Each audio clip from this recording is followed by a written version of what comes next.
नमस्कार दोस्तों, स्वागत है आपका अपने YouTube चैनल एसआर स्टडी पर। दोस्तों आज के वीडियो हम बात करेंगे राजस्थान के अफवाह तंत्र के बारे में। या दोस्तों राजस्थान के नदी तंत्र के बारे में हम आज के वीडियो में बात करेंगे। राजस्थान में 3 प्रकार का अफवाह तंत्र पाया जाता है। अरब सागरीय नदियाँ जो अरब सागर में अपना जल ले जाती है। अंतः प्रवाह नदी प्रणाली जो नदियाँ कुछ दूर बहने के बाद विलुप्त हो जाती है, ऐसी नदियों को अंतः प्रवाह नदी प्रणाली के अंतर्गत रखा जाता है। और तीसरे प्रकार का जो अफवाह तंत्र है वो है बंगाल की खाड़ी की तरफ अपना जल ले जाने वाली नदियां। तो आज हम बात करेंगे अफवाह तंत्र की। राजस्थान में 3 प्रकार का अफवाह तंत्र पाया जाता है। अरब सागरीय नदी तंत्र, दूसरा है अंतः प्रवाह नदी तंत्र, और तीसरे प्रकार का जो अफवाह तंत्र है वो है बंगाल की खाड़ी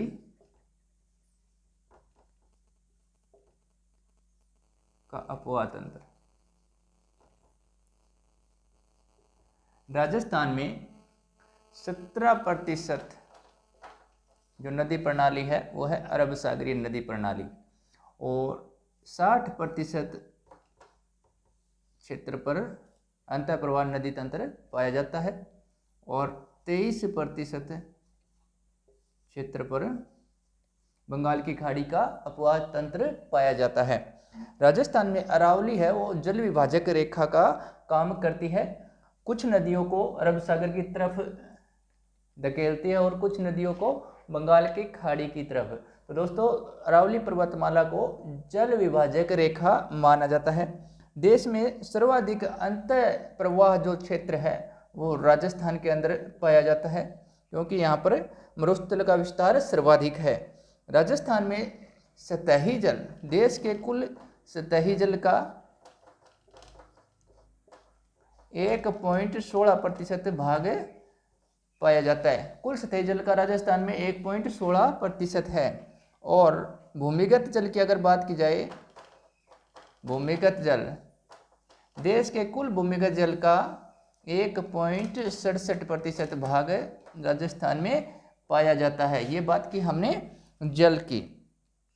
राजस्थान में जल की उपलब्धता के आधार पर राजस्थान को 237 ब्लॉक में विभाजित किया जाता है। जल की उपलब्धता के आधार पर राजस्थान को 237 ब्लॉक में विभाजित किया जाता है, जिनमें से 140 ब्लॉक है वो क्रिटिकल डार्क जोन में शामिल है। 237 ब्लॉक में राजस्थान को विभाजित किया गया है, जिनमें से 140 जो जोन है वो क्रिटिकल डार्क जोन में सम्मिलित है, और 200 से अधिक जोन है वो डार्क जोन में सम्मिलित है। तो दोस्तों ये बात की हमने राजस्थान के अफवाह तंत्र की। तो अब बात करते हैं अरब सागरीय नदी तंत्र की। अरब सागरीय नदी तंत्र है वो राजस्थान में 17% भाग पर पाया जाता है।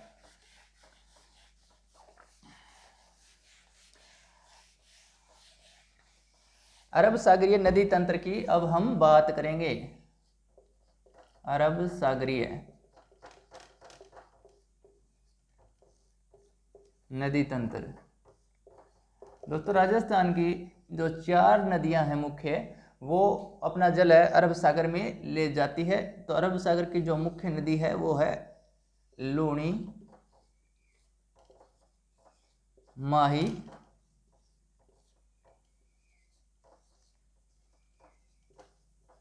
पश्चिमी बनास, और जो चौथी नदी है वो है साबरमती। ये 4 नदियां अरब सागरीय नदी तंत्र की नदियां हैं। अब एक एक नदी की हम विस्तार से बात करेंगे। सबसे पहले बात करते हैं लूणी नदी की।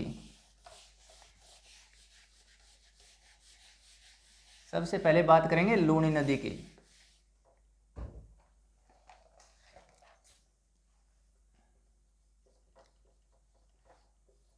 लूणी नदी, लूणी नदी का उद्गम है ये नाग पहाड़ से होता है। लूणी नदी का उद्गम है वो नाग पहाड़ से होता है, और यह कच्छ के रण में विलुप्त हो जाती है। कच्छ का रण, कच्छ का रण गुजरात के अंदर।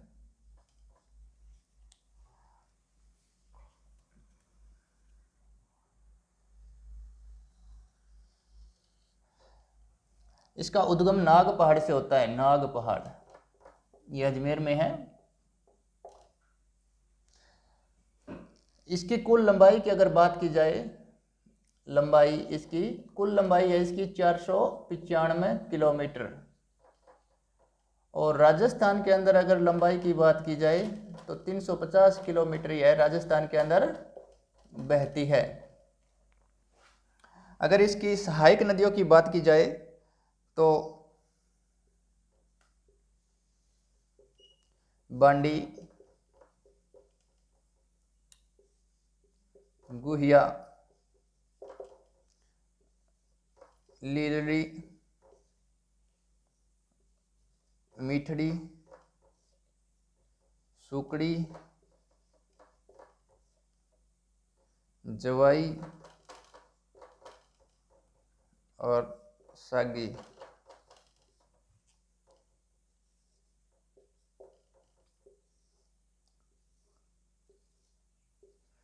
ये जो नदियां हैं ये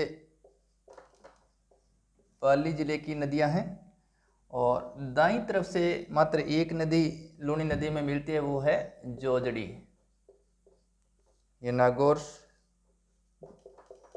कोंडलू गांव की पहाड़ियों से इसका उद्गम होता है। तो ये बात की हमने लूनी नदी की। लूनी नदी पश्चिमी राजस्थान की सबसे लंबी नदी है। लूनी नदी की जो कुल लंबाई है वो 495 किलोमीटर है। राजस्थान के अंदर अगर इसकी बात की जाए तो 350 किलोमीटर है। यह नागपाड़ से निकलती है और इसका जो संगम है वो कच्छ के रण गुजरात में है। कच्छ का रण गुजरात में बालोतरा बाड़मेर, यहाँ बालोतरा, बालोतरा बाड़मेर तक इसका जल है मीठा रहता है। बालोतरा के बाद इसका जल है वो खारा हो जाता है। इसकी जो सहायक नदियां हैं वो बांडी, गुहिया, लीलड़ी, मीठड़ी, सुकड़ी और जवाई, ये पाली जिले की नदियां हैं। इसमें दाईं तरफ से मिलने वाली एकमात्र नदी है वो है जोजड़ी। जोजड़ी नदी नागौर की है।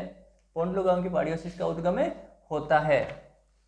अब लूनी के उपनामों की अगर बात की जाए तो इसे उद्गम के स्थान पर इसे सागरमती कहा जाता है। सागरमती, उद्गम के स्थान पर इसे सागरमती कहा जाता है।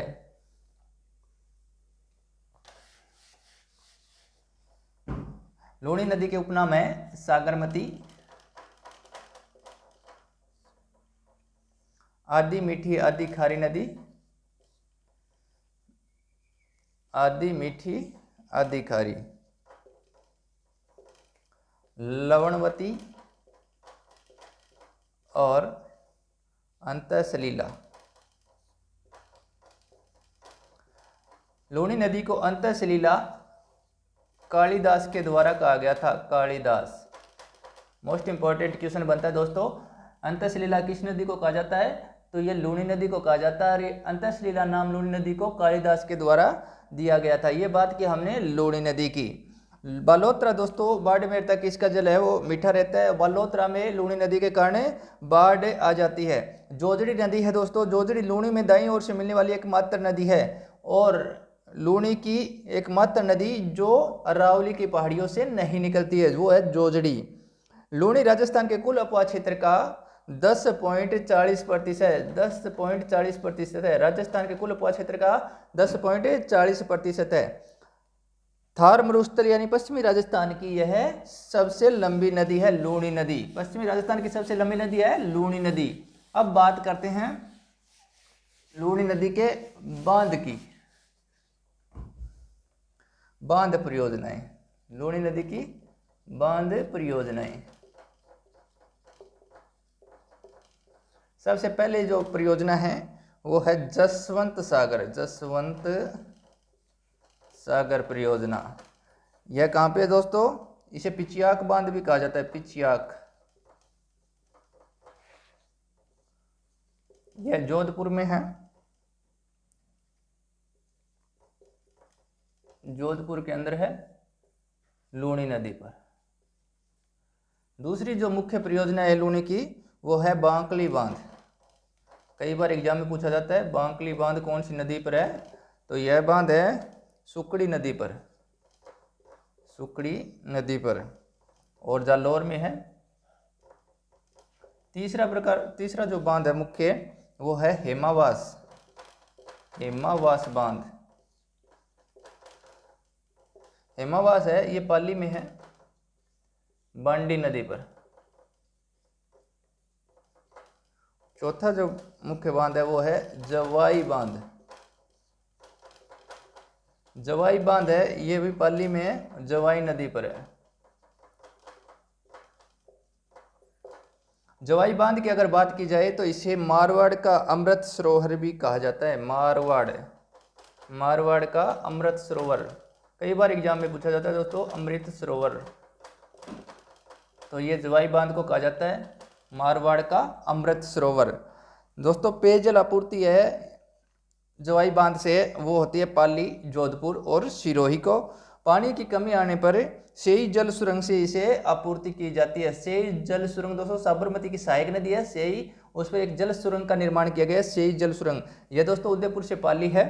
और राजस्थान की पहली जल सुरंग है वो सेई जल सुरंग है। तो दोस्तों ये बात की हमने बांध परियोजनाओं की। अब अगर बात करें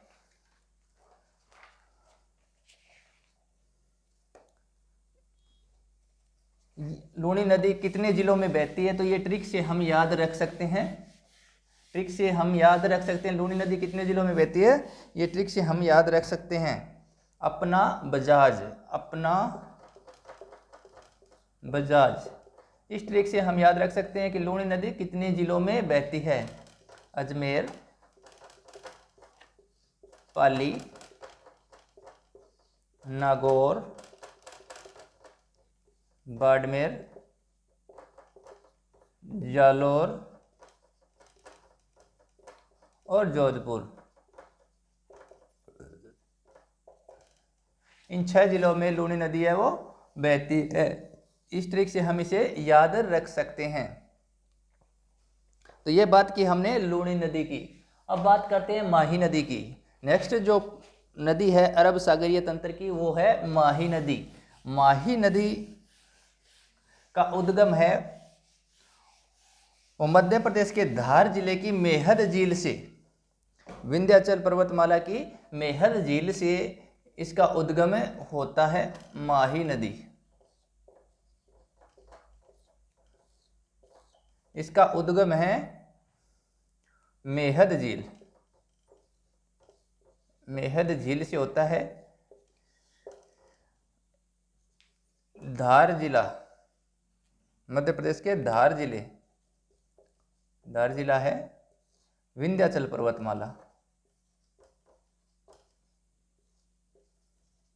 पर्वतमाला से इसका उद्गम होता है।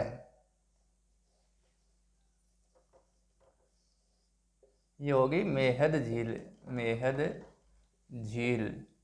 और ये हो गया विंध्याचल पर्वत।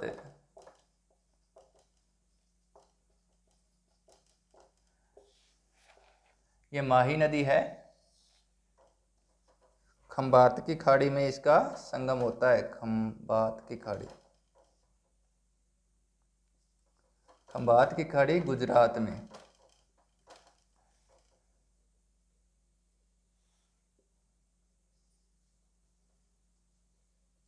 ये राजस्थान है।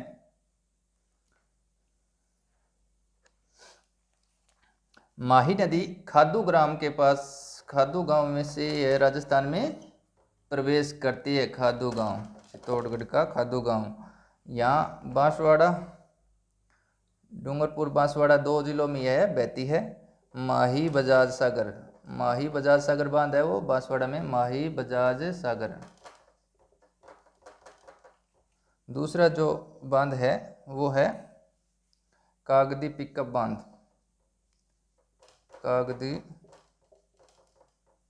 बांध, यह भी बांसवाड़ा में। बेणेश्वर डूंगरपुर, त्रिवेणी संगम है।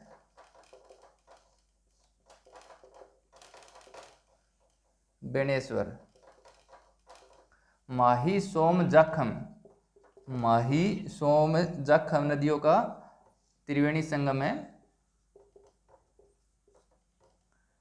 वो है बेणेश्वर डूंगरपुर। और कंडानाबाद है वो है गुजरात के अंदर, कंडानाबाद यह गुजरात के अंदर है। तो ये बात की हमने माही नदी की। माही नदी का उद्गम है वो मेहर झील से होता है। धार जिले की मेहर झील है विंध्याचल पर्वतमाला में, इससे इसका उद्गम होता है। खाटूग्राम के पास यह है, राजस्थान में प्रवेश करती है, डूंगरपुर बांसवाड़ा 2 जिलों में बहती है।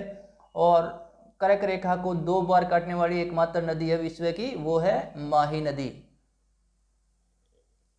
इस पे बांधों की अगर बात की तो माही, बजाज सागर, कागदी पिकअप बांध और कंडानाबाद बने हुए हैं।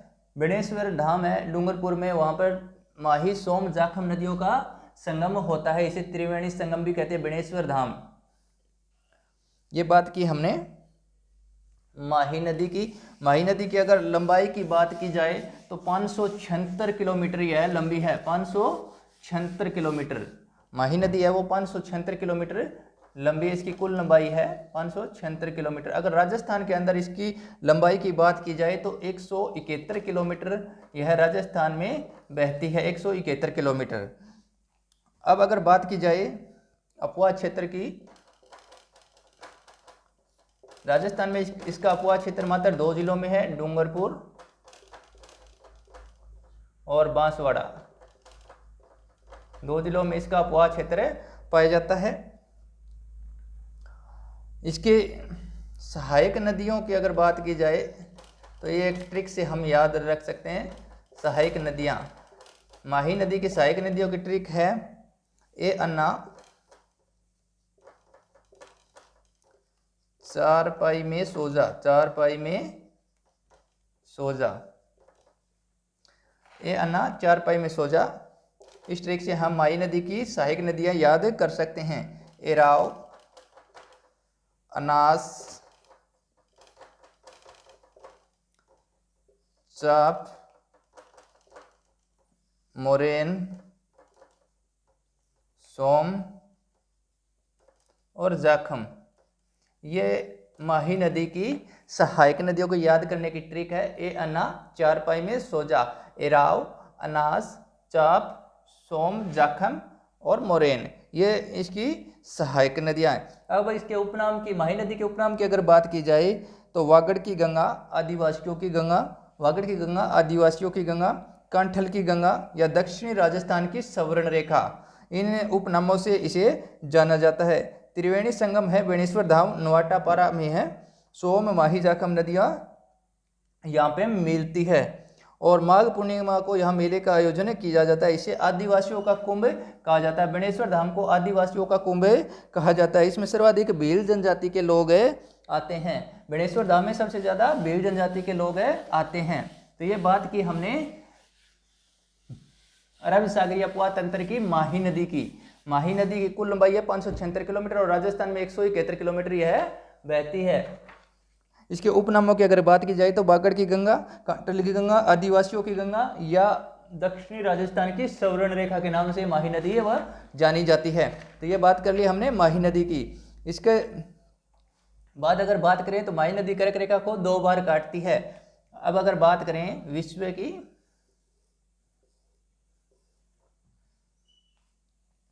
कर्क रेखा, भूमध्य रेखा और मकर रेखा,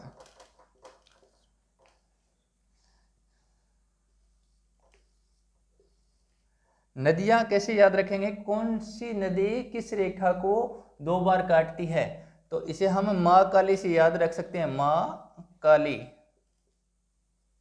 माँ काली से हम इसे याद रख सकते हैं। कर्क रेखा को 2 बार काटने वाली विश्व की एकमात्र नदी है वो है माही। भूमध्य रेखा को 2 बार काटने वाली जो नदी है वह है कांगो या जायरे, कांगो या जायरे नदी। और मकर रेखा को 2 बार काटने वाली जो नदी है दक्षिण अफ्रीका की वो है लिम्पापो नदी, लिम्पापो नदी। तो इसे हमें माँ काली से याद रख लेंगे, एग्जाम में कई बार पूछा जाता है। अब बात करें सुजलाम सुफलाम परियोजनाएं माही नदी की सफाई के लिए चलाया गया कार्यक्रम है। सुजलाम सुफलाम माही परियोजनाएं माही बजाज सागर बांध है ये बांसवाड़ा में, कागदी पिकक बांध है ये भी बांसवाड़ा में, कडाना बांध है ये गुजरात में है, सोम कागदार परियोजना ये उदयपुर की है, सोम कमला अमला परियोजना है, सोम कमला अंबा परियोजना ये डूंगरपुर की है, डूंगरपुर। माही बजाज सागर की अगर बात की जाए तो ये बोरखेड़ा बांसवाड़ा में, राजस्थान का सबसे लंबा बांध है, राजस्थान का सबसे लंबा बांध है वो माही बजाज सागर बांध है। दक्षिण राजस्थान की सबसे बड़ी बांध परियोजना है, भारत में जनजाति क्षेत्र की सबसे बड़ी परियोजना है वो माही बजाज सागर बांध है। जाखम बांध की अगर बात की जाए तो राजस्थान का सबसे ऊंचा बांध है, राजस्थान का सबसे ऊंचा बांध है वो है जाखम बांध, जाखम बांध राजस्थान का सबसे ऊंचा बांध है, 81 मीटर इसकी ऊंचाई है, 81 मीटर इसकी ऊंचाई है। राजस्थान की 12 नदियां चंबल व माही है। राजस्थान में दक्षिण से प्रवेश कर पश्चिम की ओर बहने वाली एकमात्र नदी है वो है माही नदी, दक्षिण से प्रवेश कर पश्चिम की ओर बहने वाली एकमात्र नदी है वो है माही नदी। तो ये बात की हमने माही नदी की। अब बात करते हैं पश्चिमी बनास, तीसरी जो नदी है वो है पश्चिमी बनास नदी। अरब सागरीय अपात तंत्र की तीसरी महत्वपूर्ण नदी है वो पश्चिमी बनास नदी है। इसका उद्गम है वो नया सनवारा गांव, नया सनवारा गांव सिरोही से इसका उद्गम है वो होता है, सिरोही।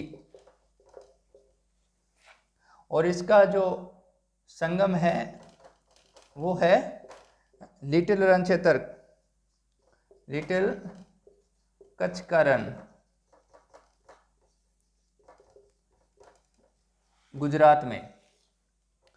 इसकी सहायक नदियों की अगर बात की जाए, सहायक नदियों की अगर बात की जाए तो सुकली या सीपू नदी, सुकली नदी को सीपू नदी भी कहा जाता है, और कुकड़ी नदी, ये पश्चिम बनास की सहायक नदियां हैं। तो ये बात की हमने पश्चिम बनास की। चौथी जो महत्वपूर्ण नदी है वो है साबरमती नदी। साबरमती नदी का उद्गम है वो पदराला की पहाड़ियां उदयपुर से होता है। साबरमती का उद्गम है वो पदराला की पहाड़ियां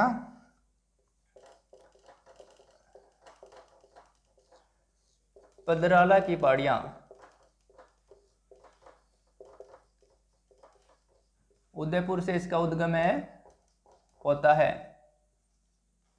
पदराला की पहाड़ी से उद्गम होता है। इसका संगम है, साबरमती का संगम है वो है खंभात की खाड़ी, खंभात की खाड़ी, गुजरात।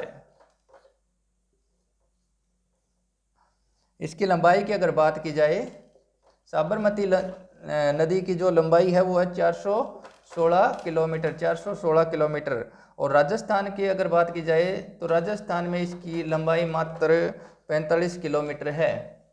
साबरमती नदी की जो लंबाई है राजस्थान में वो 45 किलोमीटर है। इसकी सहायक नदियों की अगर बात की जाए, सहायक नदियाँ, तो एक ट्रिक से हमें इसे याद रखेंगे, वैसे हमें मावा चाहिए, वैसे हमें मावा चाहिए, इस ट्रिक से हमें याद रख सकते हैं। वेत्रक, सेई, हथमती, मेसवा, मानसी, वाक्कल और माजम, यह इसकी सहायक नदियाँ हैं। साबरमती की सहायक नदियाँ हैं वो इस ट्रिक से हम याद रख सकते हैं। वैसे हमें मेवा चाहिए, वेत्रक, सेई, हथमती, मेसवा, मानसी, वाक्कल और माजम। साबरमती की सहायक नदियों पर सर्वाधिक जल सुरंगों का निर्माण किया गया है। सेई जल सुरंग, सेई जल सुरंग है वो उदयपुर से पाली है, उदयपुर से पाली, सेई जल सुरंग।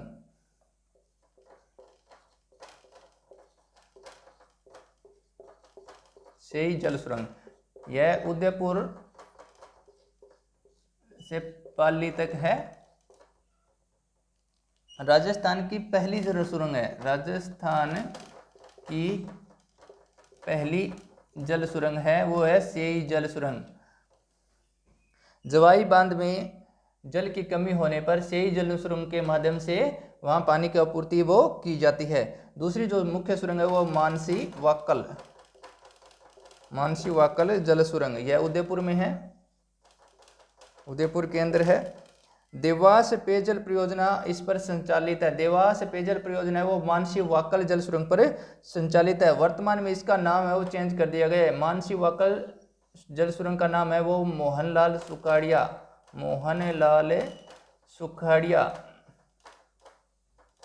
जल सुरंग कर दिया गया। तो ये मोस्ट इंपोर्टेंट बात है दोस्तों, नोट कर लें। वर्तमान में देश की सबसे लंबी जल सुरंग है वो मानसी वाकल जल सुरंग यानी मोहनलाल सुखाड़िया जल सुरंग है वो देश की सबसे लंबी जल सुरंग है। तो ये मोस्ट इंपोर्टेंट क्वेश्चन बनता है। तो दोस्तों ये बात की हमने अरब सागरीय जल तंत्र की। साबरमती नदी पर दोस्तों अहमदाबाद साबरमती आश्रम और गांधीनगर स्थित है। तो ये बात कर ली दोस्तों हमने साबरमती नदी की, अरब सागरीय अपवाह तंत्र की। तो दोस्तों नेक्स्ट वीडियो हम बात करेंगे हम अंतः प्रवाह नदी तंत्र की। तो दोस्तों चैनल से जुड़े रहें, चैनल को सब्सक्राइब कर दें और बेल आइकन को जरूर दबा दें ताकि आने वाले सभी वीडियो आप तक तुरंत पहुंच के और आपकी तैयारी अच्छे से चलती रहे। दोस्तों ये वीडियो आप चाहे किसी भी एग्जाम की तैयारी कर रहे हो सभी के लिए मोस्ट इंपोर्टेंट साबित होंगे। धन्यवाद दोस्तों, जय हिंद।